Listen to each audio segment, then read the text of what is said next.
Hello ladies and gentlemen, welcome to another Penny Hunt video here on the Penny Hunter channel. I have another Connecticut box ready for you. This one is customer wrapped from Charter Oak. I only got one of these boxes from this bank this week, well, while I was up in Connecticut anyway. I did have to rearrange everything in the box, so there were 4 white bank rolls, a number of these pinched ones, which I can't see any of the enders. There were 8 of these white looking ones. They're more like tan, but they definitely weren't the regular peppermint ones that you can see here. So I tried to rearrange them all by type, thinking that maybe whoever cashed them in, except for those white ones, put them all together. So we'll see what kind of thematically things we got going on here. We have 30 of the peppermint rolls, 8 of the white ones, 8 of the smushed ones, and 4 white bank wrap rolls. Connecticut boxes typically do have a lot of copper in them, a lot of Wheaties. So we'll see what we can get. I'd appreciate if you would give me a like down below this video. If you could give me a subscribe as well. We are trying to get to 750 subscribers. I'll bring you back on our very first find. Our first find comes in roll number 2. It's a 1983 Canadian. Same roll number 2. We have our second Canadian. This one's gonna be one of the newer ones. Ah, yes, 2010. Don't find a lot of these. After 2008, the Canadian pennies seem to be a little bit harder to find. I wanted to bring you back in after 6 rolls. So, unfortunately, I'm not sure if this box was already searched prior to being dumped off at the bank. Now, 6 rolls in, I have found a giant stack of 2015s and a lot of 1998s to 2000s. Now, I typically don't find a lot of these, especially 6 rolls into a box, which makes me think this was somebody's dumped change, or possibly somebody passed away and a relative dumped it off at the bank, and they had set these aside prior to passing away, because I have not seen anything newer than a 2017 at any of these rolls. Now, like I said, we did have 30 of these peppermint rolls and then 20 of other rolls, so hopefully the first 30 rolls aren't going to be duds. Maybe we'll find some good varieties, though. Roll number 12 gets us on the board with a wheat cent. It's a 1942 out of Philadelphia. I was noticing some newer coins in the last 2 rolls I opened, so hopefully whatever rolls these were not from the same person as the first 10. And also, we also had a Canadian. 1 Canadian, oh my god, 1 Wheatie, 3 Canadians through the first 12 rolls. Same roll number 12. Our second wheat cent, it was buried under some coins, 1953 deal, so it had some gunk on it. So I wasn't sure if it was wheat cent when I first saw it, picked it up, and so it was. 2 wheat cents and 1 Canadian in 1 roll. Hopefully, this means we're going to find some more soon. And to bring you back, roll number 17 gives us a gem. It's a blazing red, 1959. Not as good as the proof that I found a couple boxes ago, but I'll still take a coin this old in this good condition. Roll number 22 gives us 2 more wheat cents. We have an obverse one and a reverse one. 1951 out of Denver. Decent condition here. And let's see the other one.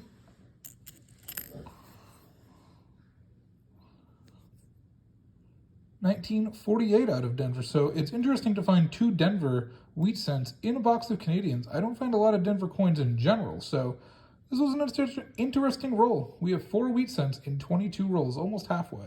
Same roll, couple coins later. We have a 1944 out of Philly. So we have 3 wheat cents in 1 roll after getting 2 in our first 21 rolls. Roll number 24 brings us Canadian number 4. It's a 1998. Same roll 24. Another Canadian. This one's 1978. Roll number 25. 1 more Canadian. So we've had 3 Canadians in our last 2 rolls. This one's newer as well. 2006. I typically don't show you the total number of coins that I hunt for varieties, but I just want to show you that halfway through this box, we have a lot of possibilities for varieties. That's a big stack of 98 on the left, 99 in the middle, 2000s on the right. I usually find about that many in a box, let alone half a box. We got some 92s to search for the close AMs. We got 1984 to search for that double ear, 2 1988 Ds to search for the flare G on the back. We got some coppers, 1972, 1969Ds, and all of these 2015s. Now that was what was interesting about the first half of this box. I didn't find a lot of newer coins. I didn't find a lot of 2018, 19, 2021s, etc. I didn't find any 2023s. I think I found one 2022, could have been a rogue roll. Most of the rolls of the first 25, though, were coins that were 2016, 2017, and then nothing newer. So we do have a lot of opportunities to try to find that 2015 double die. Wanted to bring you in. I think I found a 2015 double die. You can see the doubling straight through here. You can see it all the way around the circle, inside the circle. And you can see it right here, all the way through the 5. You see that arch right there. I am led to believe that this is a 2015 double die. Look at that. I'm not counting the outside. I'm not counting this out here. I'm looking strictly inside the numbers, and you see doubling on every single part of this coin. Right here, all the way around to the edge here. You got this doubling right here. What do you guys think? Do you think this is a double die 2015? Leave a comment, let me know. Roll number 26. Another Canadian's found. Ooh, this is a bird scent. I don't find a lot of these. 1967. Roll number 30. Wheat scent number 6. It's a very charred, burned 1957 out of Denver. The whole coin looks like that. It has seen better days. So we have got to the bank wrap rolls right at the end. The last 4 were bank wrap Loomis rolls. And I think I see 2 wheat cents. We definitely have one here. So this will be wheat cent number 7. It's a 1955 out of Philadelphia. I don't see the doubling. I don't see the poor man's doubling. And I think we have an oldie right here. It is an oldie. It's a 1918 out of a bank wrap Loomis roll. Wow, what a find. Wheat cent number 8, 1918 Philadelphia, roll number 47, saving the day. Same roll, didn't even see it. Put the camera down, looked down, and there it was. 3 wheat cents in one roll, 1948. All right, well, wheat cent number 9. We have 3 rolls left. Can we get to 10? Same roll. Roll number 46 had 4 wheat cents in it. So we went from 6 wheat cents in 45 rolls to 10 wheat cents in 46 rolls. 1954 out of Philadelphia, nice and toasty. Well, we just saved our video in one roll. Roll number 48. Another 1955. This one looks like it's painted over. I don't even know if it's a horrible polish job, but it looks pretty bad. 1955 out of Philadelphia, wheat cent number 11, 5 in our last 3 rolls. Roll number 49. Face up in the roll, we have a young head. It's from 1964, the most common year of the young head, but we'll still take it. That is I always say wheat cent. That is Canadian number 9. Can we finish with double-digit Wheaties and Canadians? Let's find out. Well, I wanted to bring you back. I'm just not happy with the finds that I had in box number 4. It was an okay hunt, but it wasn't to the level that I would want as a single box hunt, even from Connecticut. There just wasn't enough there. So I have here my 5th and final box from Connecticut. I was going to save this for its own video because it is from Jewett City, which is my best bank when I lived in Connecticut. I used to average 20 wheat cents a box from this bank. It's also the same bank that I found all of those Indian heads from. Now, I don't think I'm going to find a bunch of Indian heads in here, but it is my best bank overall. So let's hope that this box gives us what we're looking for. Again, we're looking for wheat cents, Canadians, foreigns, 2009s, proofs, and other errors and varieties. Wanted to bring you back in really quick to show you the box. Looks like there's a good amount of copper in here, definitely a circulated about some pennies. And as I was looking really quick, I noticed that we had a wheat cent ender right here.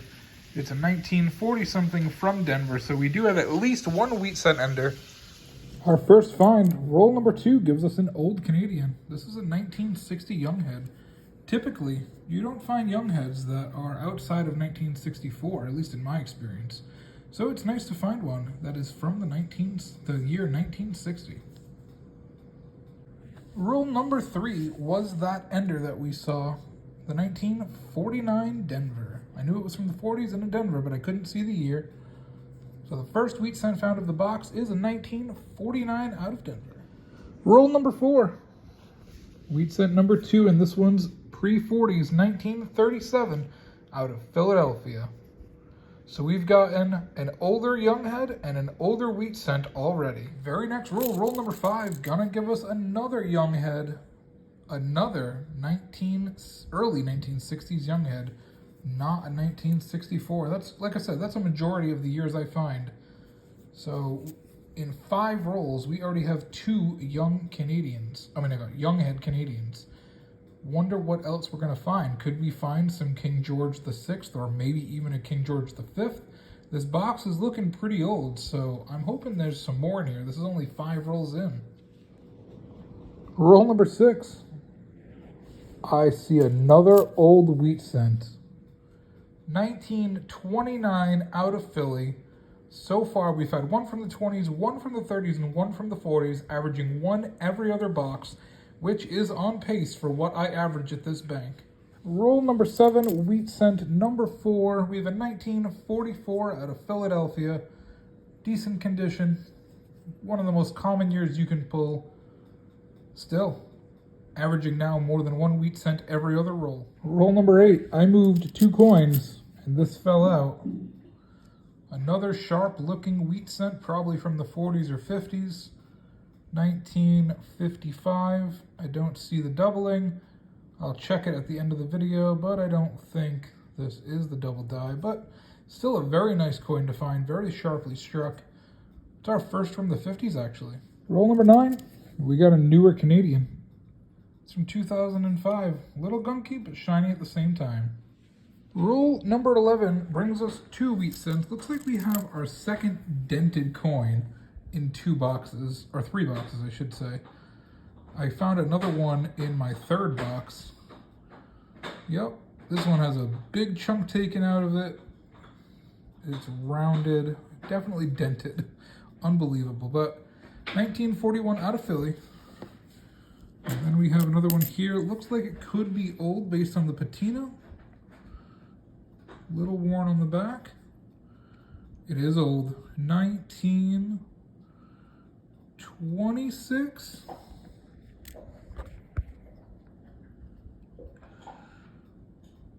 $1936. So another wheat cent from the 30s found in this box, and we are up to 7 wheat cents in only 11 rolls. Roll number 13, wheat cent number 8. Our second from the 50s, 1956, out of Philadelphia. Roll number 19, and we are back on the Wheatie train. That's our 9th wheat cent in roll number 19. So we're just under a pace of 25 for the box. We did hit a little bit of a low period there after getting a bunch right away, but we are back, 1950 out of Philadelphia. Roll number 22. You see what I see. That's a wheat cent. We got another one and a Canadian. So we're going to check out the Canadian first. It's a 1983. It's our first Canadian since, I think, roll number 9. We're in roll number 22, so a little bit of a break with the Canadians. Let's check this wheat cent. This is wheat cent number 10 in roll number 22. Another 1955, and save the best for last. This one looks like another oldie. We've already had 2 from the 20s and 2 from the 30s.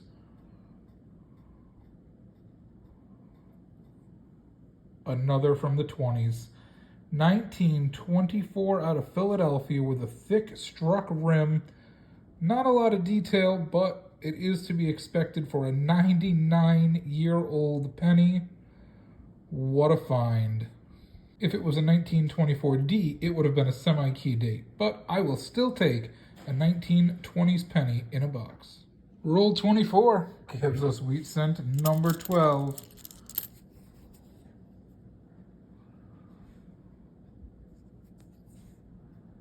$19.45 out of Philadelphia. Roll number 27, wheat cent 13. $19.40 out of Philly. Beat up, scratched up, ripped up. Still counts as a find. Roll 27 also had 2 more wheat cents. Moved a couple pennies and saw them after I picked up that 1940. $19.58 out of Denver.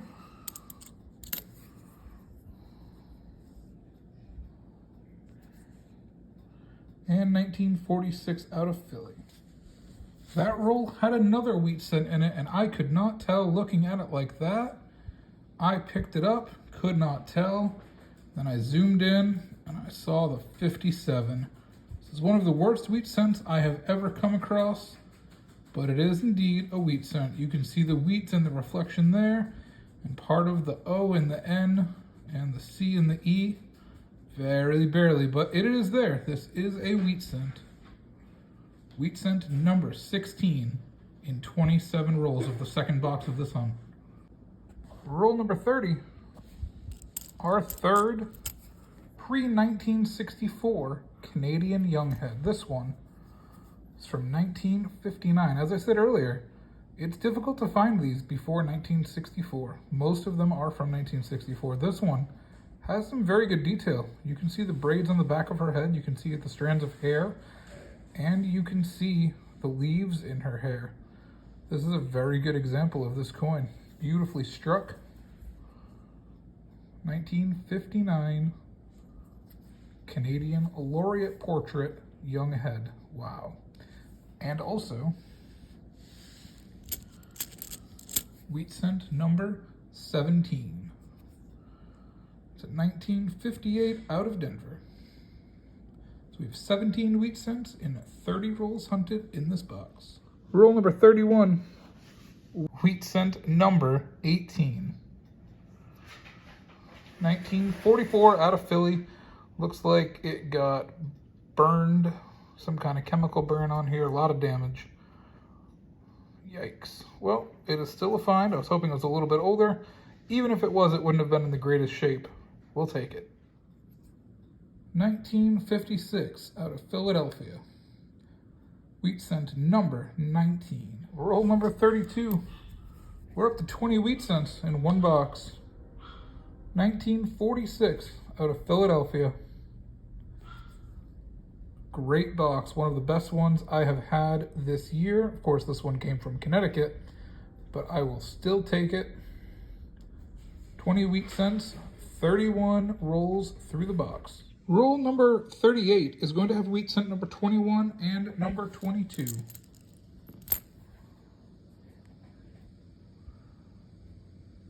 $19.53 Denver, and I saw it face up. $19.48 out of Philly. Wheat cent number 22 of box 2. Can we get to 25? Number 39, we're going to have our fourth young head of the box. Every single one of them has been older than 1964. And we have another one. Another from 1959. All 4 young heads. Good condition again. You can see the leaves in her hair. This one's not as good as the other one, but you can still see some fine details on this coin.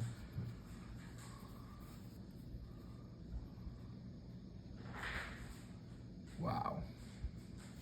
I don't think I've ever had a box with 4 young heads and not a single one of them were from 1964. Roll number 39 also gave us another Canadian, and this one is a 1967 bird cent. I do not find a lot of these in Florida, and I have found a couple in these Connecticut boxes. Not surprising, still nice to find. I'll take it. Roll number 45 has another old Canadian. It's not a young head, but it's still from the 60s. 1969. So of the 8 Canadians we have found, I believe 7 of them have been from the 60s or older. Roll number 46 has wheat cent number 23 in it. A very common 1945 out of Philadelphia. Roll number 50 gives us one last find. It's wheat cent number 9. 1983. So we did get skunked a little bit on the wheat cents in the last 10 rolls, only finding one in the last 10 rolls, coming up just short of our goal of 25, but we did get over average, which was nice. Our average was 20 from this bank, and we ended up with 23. So I'll bring you back with the 2-box wrap-up after we're done. The end of the Northeast boxes did not disappoint. 34 total wheat cents for an average of 17 per box. A lot came from the last box, but overall, a 2-box hunt with 34 Wheaties is a good hunt. 18 Canadians, 4 young heads, and 2 1967 bird cents. No other foreigns, which is odd over 2 boxes, especially from the Northeast. 10 S mint-marked coins, which is a lot for me, especially from a Northeast box. Surprising because of the total, but not surprising because of location, none of them were Wheaties. Of course, the find of the hunt was that 2015 double-die obverse from box number 4. I did find 2 very nice 2006 and 2007 AU to MS coins that I flipped up, and a red shiny 1959. I don't normally keep the transition year 1959s, but I do keep them if they're in such good condition. In case anyone is curious, we did add 83 cents to the shiny jar to add to my shiny roll collection, which is a little higher than my average per box from Florida. Last but not least, today's hidden challenge giveaway is a tough one. Of all the wheat cents found in this 2-box hunt, there are only 2 years that are missing between 1940 and 1958, not counting the 1943 steel cent. If you can figure out which 2 other years are missing between 1940 and 1958, please leave me a comment that says, "I've found them," and send me an email at pennyhunter1c@gmail.com with the missing years and your mailing information. Thank you all so very much for watching. Please like the video and subscribe if you haven't done so already. I am quickly approaching 700 subscribers and would appreciate all the help I can get to try to reach that mark. Have a great day, take care, and good luck hunting.